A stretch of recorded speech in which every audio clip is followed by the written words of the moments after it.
Baik, Assalamualaikum warahmatullahi wabarakatuh. Selamat pagi, selamat siang, dan selamat malam semuanya. Perkenalkan, nama saya Zamrud Widas Pratama, nomor daftar hadir 37, peserta latihan dasar calon pegawai negeri Angkatan 15 Puslatbang KDOD, Lembaga Administrasi Negara Republik Indonesia. Pada hari ini, saya akan mempresentasikan tentang materi yaitu kesiapan bela negara. Tapi hari ini saya akan dibantu oleh teman saya yang namanya Aneka. Seperti apa Aneka itu? Kita panggil yuk. Aneka, sini. Aneka, sini. Ih, apa sih manggil-manggil, berisik? Aneka, boleh nggak aku minta tolong? Iya, mau minta tolong apa? Nanti kamu bantuin aku presentasi ya untuk materi ini. Bantuin aku ya. Oke. Oke Bapak dan Ibu, hari ini saya mau dibantuin sama Aneka. Nanti kenalan sendiri. Bye. Assalamualaikum warahmatullahi wabarakatuh.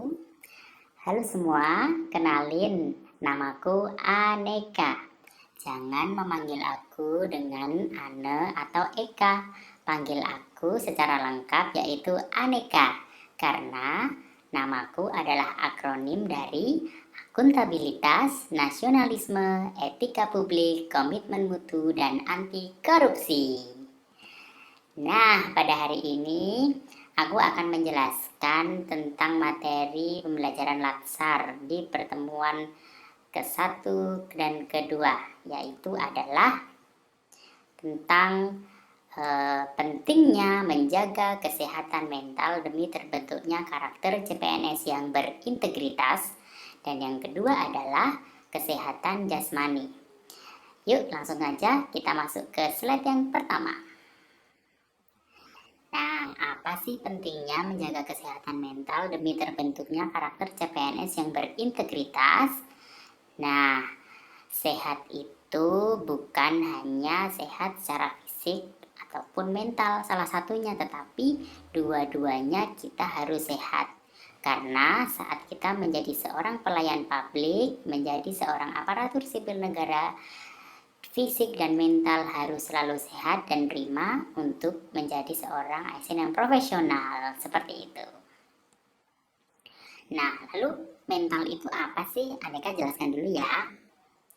Mental, mind, mentis, atau jiwa, dalam pengertian yang luas berkaitan dengan interaksi antara pikiran dan emosi manusia. Dan pikiran mewadahi kemampuan manusia untuk memahami segala hal yang memungkinkan manusia bergerak ke arah yang ditujunya.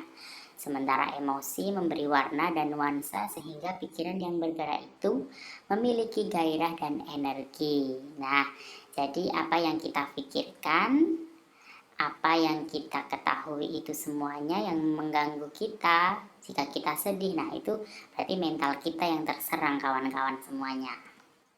Nah, ini aku mau ngejelaskan lagi, ada dua sistem berpikir manusia. Yang pertama adalah prefrontal cortex dan limbic system. Ya, di sini dijelaskan oleh ahli bernama Daniel Kahneman menggunakan istilah sistem 1 yang cenderung ke emosi dan sistem 2 yang cenderung ke rasional. Dalam otak kita ada yang disebut limbic system dan prefrontal cortex. Nah, sistem 1 ini yaitu yang disebut lebih ke arah emosi yaitu limbic system, dan sistem yang kedua yang lebih ke arah rasional adalah prefrontal cortex. Ini Aneka tunjukkan ya, gambarnya ada di sebelah Aneka nih. Oke, Aneka lanjutkan. Sistem limbik dan prefrontal cortex. Apa sih maksudnya dari sistem limbik dan prefrontal cortex ini?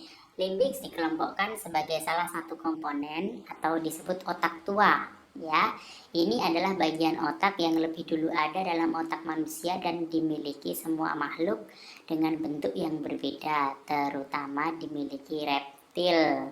Nah, jadi limbik ini adalah otak yang pertama kali kita miliki, makanya dia disebut otak tua atau primitif. Nah, sistem yang kedua bekerja lambat, penuh usaha, analitis, dan rasional. Komponen otak yang bekerja adalah korteks prefrontal yang dikelompokkan sebagai neokorteks atau otak baru karena secara evolusi ia muncul lebih belakangan pada primata terutama manusia. Jadi setelah limbic system ini ada, baru dia tumbuh secara sempurna, yaitu adalah sistem yang kedua yang disebut prefrontal cortex, seperti itu. Nah, berikutnya, lalu pertanyaannya, jadi untuk menjadi pelayan publik yang baik harus menggunakan yang mana ya? Duh, jadi bingung nih.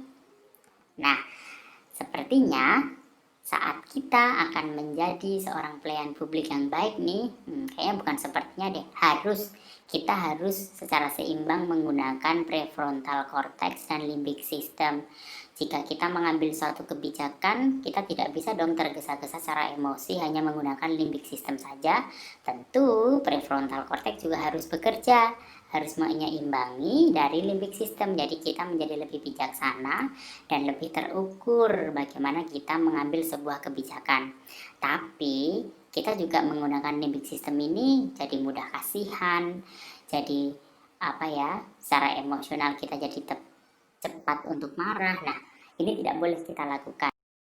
Selain dari mental yang harus kita jaga, jasmani juga harus senantiasa kita jaga kesehatannya. Karena di awal tadi, baik mental maupun fisik, jasmani maupun rohani, semuanya harus saling berkesinambungan. Gitu ya, saya akan masuk ke kesehatan jasmani. Olahraga memang penting. Banyak yang bilang, sok sehat loh, cuma buat foto-foto doang, ikut tren aja, sok cantik. Nggak ada masalah, yang penting kita sudah mau memulai untuk berolahraga daripada tidak sama sekali. Jadi, nggak usah dipikirin deh omongan netizen. Ingat ya. Nah, ternyata Kemenpora bilang penduduk Indonesia yang aktif berolahraga baru 35,7%. Aduh, lalu sisanya pada kemana?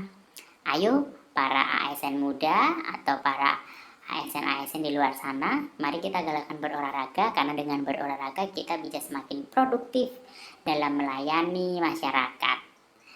Baik, pengertian kesehatan di sini, yang pertama adalah definisi sehat menurut WHO adalah suatu keadaan sejahtera yang meliputi fisik, mental, dan sosial yang tidak hanya bebas dari penyakit atau kecacatan. UU nomor 36 tahun 2009 tentang kesehatan.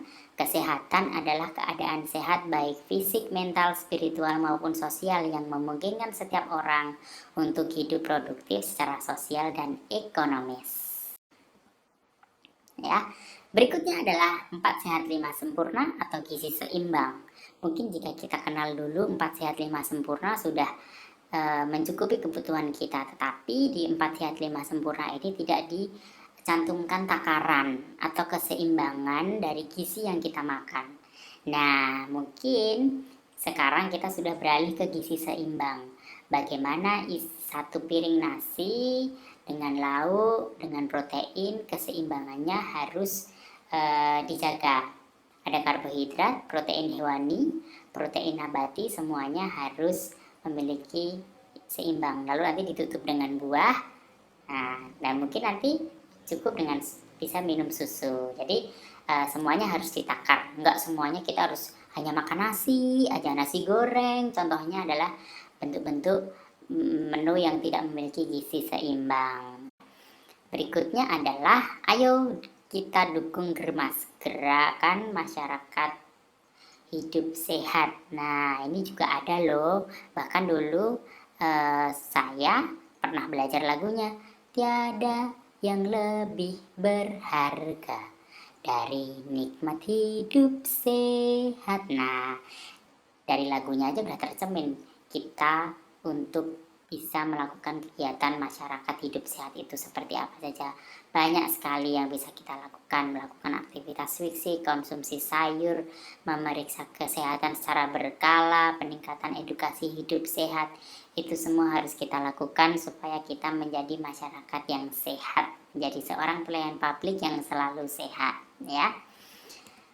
Oke, berikutnya jangan lupa untuk memeriksakan kesehatan setiap 6 bulan sekali. Mungkin kita sekarang merasa sehat, apalagi di pandemi seperti ini, kita banyak di rumah, mungkin olahraganya tidak bisa seperti biasanya. Nah, memeriksa kesehatan setiap 6 bulan sekali adalah solusi untuk membuat kita selalu waspada terhadap kesehatan kita.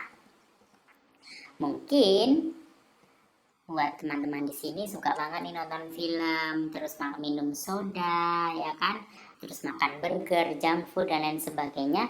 Aku rasa ini harus mulai kita kurangi. Karena apa? Makanan-makanan itu tadi merupakan makanan-makanan yang tidak memiliki gizi yang seimbang. Mungkin terlalu banyak lemaknya. Di tubuh kita memang butuh lemak, tetapi mungkin kalau di makanan-makanan junk food seperti ini, lemaknya lebih banyak kayaknya, dan soda gulanya lebih tinggi. Nah, harus berhati-hati, mungkin tidak melarang, tetapi mengurangi. Oke deh, hanya itu saja yang bisa Aneka sampaikan kepada teman-teman semuanya, kepada sahabat semuanya. Ini kan aku bantuin Widas ya. Ya udah deh, enggak apa-apa. Oke deh, aku kembalikan lagi ke Zamrud Widas Pratama ya, tapi kayaknya dia mungkin lagi istirahat. Ya udah deh, salam hidup sehat untuk semuanya. Wassalamualaikum warahmatullahi wabarakatuh.